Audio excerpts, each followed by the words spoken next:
मन मंदिरा गजर भक्तीचा. याला कपड्याचे डाग काढता येत नाही, तो चित्ताचा डाग कसा काढणार? बोलणं कळलं का? याला कपड्याचा डाग काढता येत नाही, त्याला चित्ताचा डाग, मनाचा डाग, बुद्धीचा डाग कसला काढणार म्हणले? आणि कोणी आपल्याला बोलावं अभी ऐसा नहीं करेंगे, 1 के 7 नहीं 16,108. क्या बात आहे. असं आहे. त्याची लीला तुम्ही ऐकलीत, त्याची रास तुम्ही ऐकलीत, आणि तो कोणत्या राशेचा आहे तुम्हाला नक्की कळलं. माझं म्हणणं कळलं का? 9 राशीपैकी त्याची रास कोणची? 9 राशी ज्या राशीतून प्रगट होतात ती त्याची रास. भगवंताची रास कोणची? 9 राशी ज्याच्या सत्तेने प्रगट होतात ती त्याची रास. असा हा रसरूप भगवान. आणि लीला करत करत करत करत आलेत मथुरेमध्ये. सगळ्याचा स्वीकार केला, हो, सगळ्या भोगाचाही स्वीकार केला. माळा घालून घेतल्या, कपडे चांगले नटले, पितांबर नेसले, शेले पांघरले, मुकुट घातले, मग चंदन लावून घेतला, माळा बिळा घातल्या, थाटात निघाले सगळे सजून बिजून. काय रामाला वनात जाताना तरी वल्कल धारण केलं. हे नाही वल्कल बिलकल धारण करायचं काही कारणच नाही. कशाचं वल्कल आणि बिलकल? सगळा कायम नटलेला तो मुकुट बिगुट, मयूर पिक्ष वेटी वगैरे अतिशय सुंदर. आणि झालं बाबा आपलं. काल चाललं होतं काय, अक्रूराने रथ काढला आणि मग त्या सगळ्यांचा सत्कार घेतला, मुक्काम केला. हत्ती आडवा आला, त्याचा दात पुसून हाणला त्याला. ते म्हणले चला आता शेवटचं कार्य करून टाकू. आणि पुढे मल्ल ठेवले होते. कशाचे मल्ल हो? काय काय हातामध्ये हात त्याचा, बाहूमध्ये बाहू त्याचा. शक्ती काढून घेतल्याबरोबर जिवंत असून मेले, संपले. काय तिथे ताकद होती? काय कुस्ती खेळायची होती आणि काय कोणाच्या बरोबर खेळायचं होतं? म्या बोलविल्या वेदू बोले, म्या चालविल्या सूर्य चाले, म्या हलविल्या प्राण हले, जो जगात चालिता. पुढची उभी महत्वाची आहे. जो मज होय अनन्य शरण, तयाचे निवारी मी जन्म मरण. जो मला अनन्य शरण होतो. अरे कोण कोण कसला मल्लन, काय कोण करतो? शक्ती काढून घेतली की आयुष्य संपलं, नाही का? आपण तरुण असतो तिथपर्यंत आपल्याला वाटतं आपण काय करू, आणि एकदा 50 उलटल्यानंतर कळतं की हळूहळू आता कमी होत चाललं, पायातली शक्ती कमी. एक एक दात तिथपर्यंत हळूहळू. पहिल्यांदा एक सिग्नल येतो, पहिल्यांदा थंड खाताना दाताला कळ येते, अरे असं काय झालं. वरचं कवर कमी झालं, दाताचं कवर कमी झालं की कळा येऊ लागतात. दंताळवाडी ओस झाली, आला बागोला आजा. दंताळवाडी पुढचं सांगत नाही. नाकमुक गळू लागले. काय बोललं तर समोरच्या तो तोंडावर थुंकी उडते, म्हणून पोरं सुद्धा तिथून बोलतात.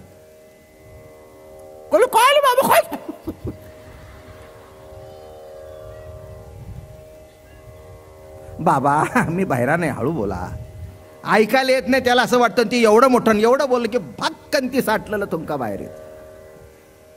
पोरं जवळ येत नाहीत, आमकं जवळ येत नाहीत. सुना म्हणतात तुमचा बाप तुम्हाला प्रिय, तुमचा बाप तुम्हाला प्रिय. हे काय कोण गाण करावे, अवघड आहे. तेव्हा मरताना शक्ती कमी होते, तेव्हा कळतं की ईश्वर आहे का नाही. हे याचा खेळ आहे सगळा हा. आता काय ते पेलवान करतात आणि काय तो हत्ती करतो. कंसाला वाटलं चला आता आपला नंबर आलाच आहे. भाग्यवान आहेस लेका तू, खरंच भाग्यवान आहेस. असं तो गीतेच पुढे सांगणार आहे की अंतकाळी माझं स्मरण कर. हा त्याचं स्मरण करत त्याच्या दारात चालत गेला मारायला. काय भाग्य आहे हो. विचार करून बघा ना तुम्ही. असा आता उलटा विचार करा. गीतेत काय सांगितलं? अर्जुना अंतकाळी माझं स्मरण कर. कुठलं होतंय? इथे अंतकाळी माझं स्मरण करण नाही, तुझं अंत करण्याकरता मी येतो. आणि कंसाने त्याच्याकडे बघत बघत प्राण सोडला, मुक्त झाला, खलास. योगी मुनी जपी तपी त्यांना जी मुक्ती मिळाली नाही ती कंसाला सहज त्याच्या दर्शनाने मिळाली. काय भाग्य आहे त्याचं, काय भाग्य आहे. नीट लक्षात ठेवा. एक सांगतो, कशाही संबंधात राहा पण देवाजवळ राहा, विरोधातून राहा. म्हणून नास्तिक सुद्धा देवाजवळच असतो. तुम्ही त्या नास्तिकांची चिंता करायचं काही कारण नाही आहे. उलट नास्तिक तुमच्यापेक्षा देवाजवळ आहेत. त्यांना सतत काळजी असते, कोण जर भेटला बाबा महाराजासारखा आणि आपल्या गळ्यात देव उतरवला तर त्यापेक्षा आपले 4 हात लांब. आम्ही देव मानत नाही. अवघड आहे, अवघड आहे. नीट लक्षात ठेवा. कारण त्यांना सतत देवाचं चिंतन आहे. आम्ही देव मानत नाही, आम्ही देव मानत नाही, आम्ही देव मानत नाही, आम्ही देव मानत नाही, आम्ही नास्तिक आहोत. अरे पण काय एवढा ढोल पिटायची गरज आहे का? जे सगळे नास्तिक आहेत त्यांच्या बायका चौपट आस्तिक आहेत. मी तुम्हाला नावं बिवं कोणाची सांगत नाहीत, पण मध्ये पेपरवर लेख आले होते की आम्ही काही मानत नाही पण बायको म्हणते गणपती मांडलाय, प्रसाद घ्या, मी घेतो. अब ये क्या बात आहे? आमच्याकडे नवरात्राची पूजा होते, मग आमची बायको सगळ्यांना बोलवते, पाहुण्या मंडळींना, भाऊ बिऊ येतात, मग ते म्हणतात दुर्गे दुर्गट भारी. बायकोचं नाव दुर्गा होतं.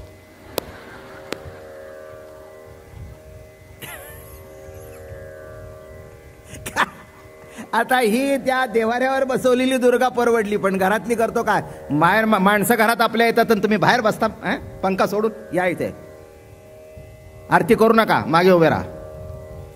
आजूबाजूची माणसं बघतात, करतो काय? मग एकाने लिहिलं होतं, माझी बायको म्हणते वाका, मग मी पण दर्शन घेतो ओळीत लावून. करता काय? एका दत्त जयंतीला गेलो होतो, मी नावं घ्यावं सांगत नाही,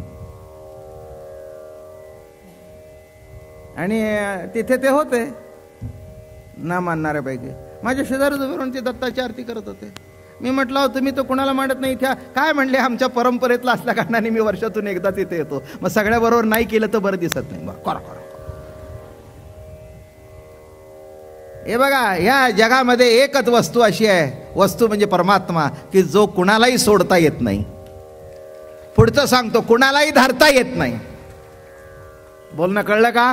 कुणालाही सोडता येत नाही आणि कुणालाही धरता येत नाही. परमात्मा म्हणजे तुमचं अस्तित्व. परमात्मा म्हणजे तुमचं अस्तित्व. तुमचं अस्तित्व तुम्ही सोडूही शकत नाही आणि तुमचं अस्तित्व तुम्ही धरूही शकत नाही. अस्तित्व म्हणजेच तुम्ही. मग अस्तित्व म्हणजे जर तुम्ही आता त्यातला काय सोडता आणि काय धरता सांगा मला. तेव्हा सोडण्याचा आणि धरण्याचा प्रश्नच येत नाही. असा ज्याला सोडता येत नाही, ज्याला धरता येत नाही, असा जो तो, त्याचं नाव कृष्ण. कृष्ण परमात्मा. म्हणून लक्षात ठेवा, कृष्णाचं कौतुक अलौकिक आहे बरं का. त्याच्यासारखा अवतारी पुरुष महात्मा जगात झाला नाही, होणार नाही. कोणी बघा, बाळ तोच, पती तोच, प्रवचनकार तोच, योद्धा तोच, सर्व तोच. आणि असा कंस समोर बसला होता, गेला धरली शेंडी. रमेचा वल्लभ देखियला कंसे, धरोन्या आवेश बैसला असे. असा आवेश धरून बसला होता, खुर्ची धरून घट्ट. असा तो सिंहासन घट्ट धरून बसला होता. त्वरे धावोनिया धरियला केशी. बरं का, हात बीत धरला तर सटकता येतो, पण केसाला असा एकदा पिळा मारून धरलं की नाही ते अवघड जात. मग ते आपला हात धरत नाही, केसाला ओढ लागू नये म्हणून केस धरतं आपलंच. कळलं का तुम्हाला? हे शास्त्र आहे त्यात. काय काय कळलं तुम्हाला? हात धरला तर खेचता येतो, पण केस धरला तर ओढल्यावर मग ते काय करतं, ओढ लागू नये म्हणून तेच धरतं. आता हा केस नव्हता पण रोम रोम हा होता. कळलं? केसाचं काय घेऊन बसला? रोम रोमामध्ये जो कृष्ण परमात्मा असा केस धरून पिळल्याबरोबर असा वाकवला खाली. त्याला वाटलं होतं हा मल्लयुद्ध करील. त्यांनी जेव्हा असा केसच उपटायला सुरुवात केली, वाकल्याबरोबर तिथेच उडवलं. तिथेच उडवलं. महाराज म्हणतात, वज्रपाय मुष्टी ओपी नारायण, सोडिले प्राण कंसे तेव्हा. देव वर्षताती सुमनांचा भार, भक्त जय जयकार गरजताती, गाराणी सांगती ऋषीमुनी सर्व गाताती, गंधर्व सप्तस्वरे नामा पुढे पुढे अप्सरा नाचती, वर्णिताती कीर्ती वेदयाची. आणि जेव्हा सुरू झालं, ओढला त्याला खाली बाजूला काढला आणि राज्य स्थापियेला उग्रसेन. तेव्हा उग्रसेन त्याचा वडील कंसाचे, बरं का. मग त्याला आणला, त्याला राज्यावर बसवला, बरं का. हे सगळं अहो काय, कृष्ण गेल्यानंतर बाकी तिथे सगळे आपोआप बाजूला सरले, हात जोडून उभे राहिले. काय जे मगाशी आडवत होते ते हात जोडून उभे राहिले.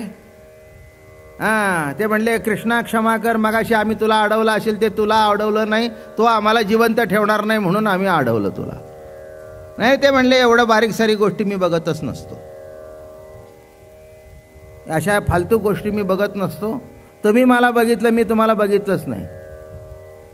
तेव्हा आडवाय बिडवायचा प्रश्न नाही, माझं लक्ष कंसावर होतं. त्याला संपवलं, उग्रसेनाला राज्यावर बसवलं. देवकी वसुदेवा सोडविले, दुसरं महत्वाचं काम होतं. आई वडील बंदीखान्यामध्ये होते, त्यांना सोडवलं. महत्वाचा टप्पा आहे हा. 11 वर्ष झाली होते. हे काही साधी गोष्ट नाही बरं का. हे 11 वर्षाचं बालक आहे. मग त्याला बालक म्हणावं का काय म्हणावं? बालक नाहीच आहे, दिसायला बालवेश घेऊन आला. सर्व जर वेश त्याचे तर बालवेश सुद्धा त्याचाच आहे. तरुण काय, म्हातारा काय, वृद्ध काय, कोणी रूप असू दे, जे रूप असेल ते त्याचंच आहे. पण बाल वेश घेऊन आला म्हणून काय झालं? जगाचा नियंता होता, हे मात्र सत्य होतं. म्हणून देवकीचे स्तनी फुटला असे पाना. देवकीने आणि त्या कृष्ण प्रभूला बघितलं, डोळ्याला धार लागली. प्रभू गेले जवळ, बिलगले आईला. बिलगल्याबरोबर पाना आपोआप स्तनातून पासरू लागला. कृष्ण एवढा मोठा होता तरी माईच्या कुशीमध्ये शिरला. तिचा प्रेम पाना पिऊ लागला. लक्षात ठेवा, जीवनामध्ये किती मोठा माणूस होऊ दे, जीवनामध्ये शेवटी प्रेमाचा पाझर लागतोच. प्रेमाचा पाझर लागतोच. अन्नाने मनुष्य जिवंत राहतो आणि प्रेमाने ते जीवन आनंदमय होतं. अन्नाने जिवंत राहतो, याच्यापेक्षा काय आहे? याच्यापेक्षा काय? हां, अगदी तूप लावून तपाजी खायला घातली, चांगला भात खायला घातला, भाजी खायला घातली, लाडू पेढे खायला घातले, जिवंत राहाल. पण समाधान? घरी आला की नाही थकून, हां, आणि आपली बायको वाट बघत असली की नाही, नवऱ्याचा जीव एवढा काय. आणि वाढताना अहो एक घ्या ना पोळी जास्ती, अहो घ्या ना, अहो एक लाडू घ्या हो, अरे नको नको घ्या.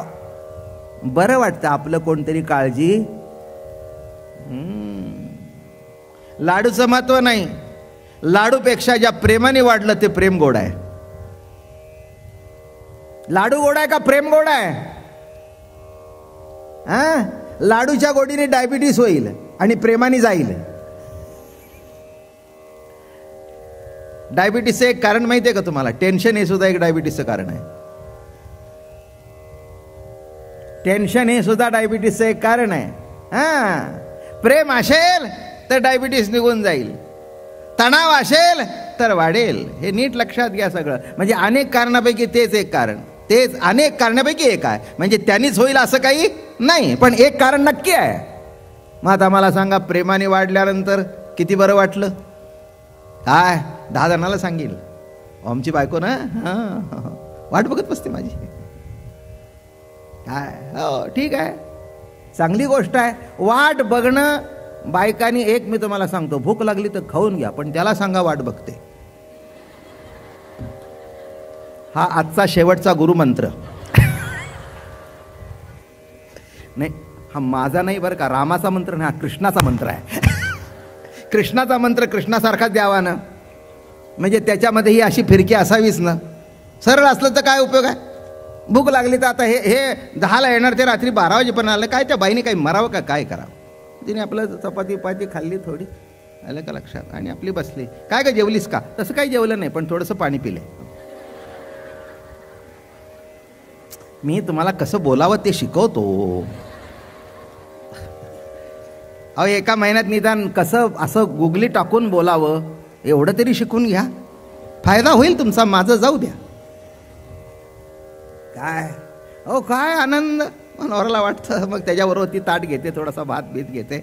अगं नुसताच भात घेतला पोळी नाही थोडंसं मग अशी मुलींच्या बरोबर. क्या बात. मग तोय म्हणतो बरोबर ठीक आहे ठीक आहे भात घ्या, तुलाही घे मलाही वाढ जरा तूप, तूही घे मी तूप घेतो. हां जेवण खाण. कळलं का. वस्तूचं महत्त्व नाही, ज्या प्रेमाने वाढलं त्या प्रेमाचं महत्त्व आहे. माणूस खाण्याकरता भुकेलेला नसतो, मनुष्य या जगामध्ये प्रेमाकरता भुकेलेला आहे. बाकी काय लागतं हो. एक सांगू का, ज्यांनी जन्माला घातलाय तो कुठे नाही कुठेतरी तुमच्या जेवणाची थाळी लिहून ठेवलेली आहे. महाराज म्हणाले काय सुंदर लिहितायत. अधनी घातली हरळ होती अमृताचे तांदूळ, जरी भुकेची राखे वेळ श्री जगन्नाथ. भुकेची वेळ राखणारा जगन्नाथ आहे, काळजी करू नको. भुकेच्या वेळेला जगन्नाथ तुझी वेळ राखतो. हरळ घाल बाकी दगड घाल, त्या दगडाचे सुद्धा तांदूळ होतील, कारण भुकेची वेळ राखणारा परमात्मा आहे. चिंता करू नकोस, चिंता करू नकोस. या जगात तसं काही कोणी उपाशी राहत नाही. हो ज्याची त्याची सोय केली आहे. चला गोष्ट सांगू. चला आता शिव झालाय ना, शिवाचीच सांगतो. शिवाचीच सांगतो. काय झालं, शिव पार्वती होते दोघं जण,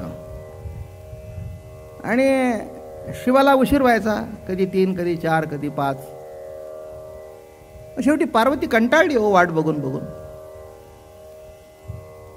आणि मग शेवटी म्हणाले अहो किती उशीर करता, काय तुम्हाला आमची काळजी आहे का नाही. अगं पार्वती मी तुला रोज सांगितलंय तू खाऊन घेत चल, मी तुला रोज सांगतो, तुला माहिती आहे माझ्या मागे किती काम आहे. अहो कसलं काम आलंय. अगं म्हणे सर्व जग जेवल्याशिवाय मी जेवत नाही.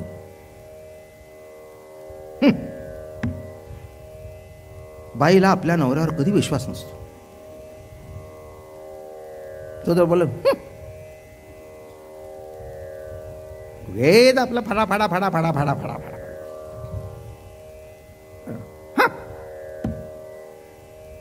आता ती पार्वतीच, ती म्हणले काय सांगता म्हणले, सगळे हो हो अगदी किडी मुंगी अमके तमके सगळे जेवल्यावर मी जेवतो असा.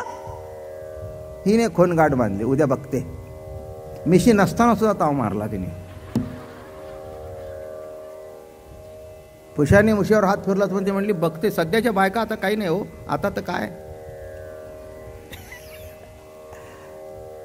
सध्या 33% साथ आतात नाही, 100% आहे.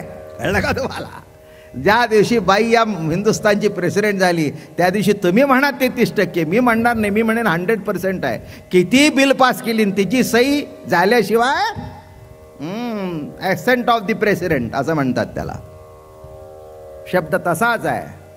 काही काही बिलं अशी ठेवून दिली जातात. आता लिहिलंय की कॅबिनेटनी सांगितल्यानंतर सही करायलाच पाहिजे, पण केली नाही तर.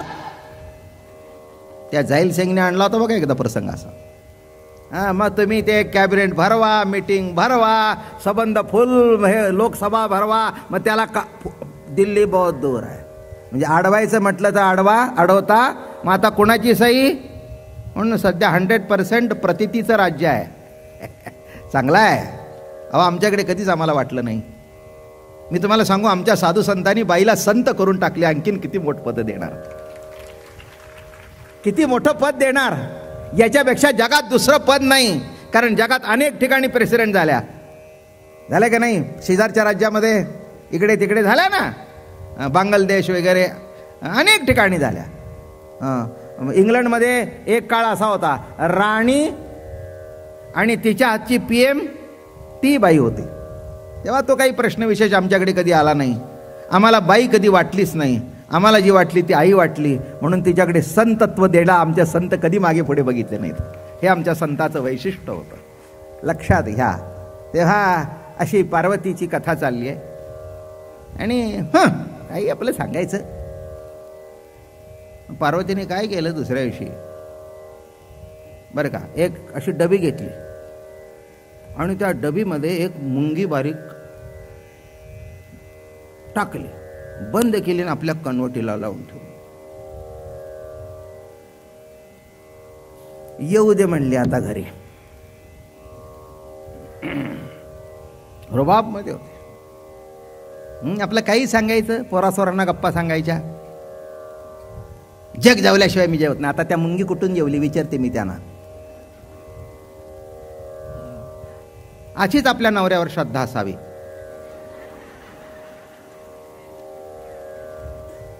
मी पार्वतीचं सांगतोय, तुम्ही काहीही मनावर माझं काय अहो इथे माझ्याकडे जानकी आहे, पार्वती आहे, रमा आहे, सगळ्या आहे तिथे. कोण नाही, ती सगळ्याचीच कथा आहे आपली. मी परवाच सांगितलं तुम्हाला, आपली कथा यात नसेल तरी ते तुम्ही येणार नाही, मी येणार नाही, मला सांगायला बरं वाटत नाही. रामकथा जर 5-7 हजार वर्षापूर्वी झाली असेल, काय करायचंय मला राम तो, आणि काय करायची जानकी. त्या रामाच्या नादातून माझं जीवन कुठे परिपूर्ण होत असेल, आणि मला जर जानकी ही जाणीव जर प्रतीत होत असेल तरच उपयोग आहे, तरच उपयोग आहे. आणि ते ठेवली. आल्याबरोबर दमून आले होते. पार्वती आज काय केलंय जेवायला?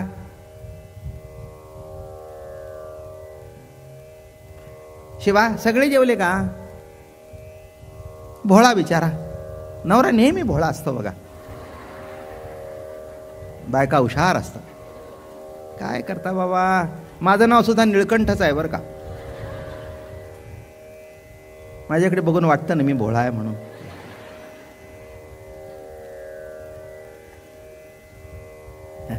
लुच्चे असण्यापेक्षा भोळं बरं. काय चला गंमत म्हणून आज आपलं शेवटचं प्रवचन आहे. उद्या कीर्तन आहे, परवा आहे. तसं काही नाही, शेवट बोट काय नाही. तुमचं माझं आयुष्य आहे तिथपर्यंत चालू राहणार आहे. याच्यात कुठे अतिशोक्ती काही नाही.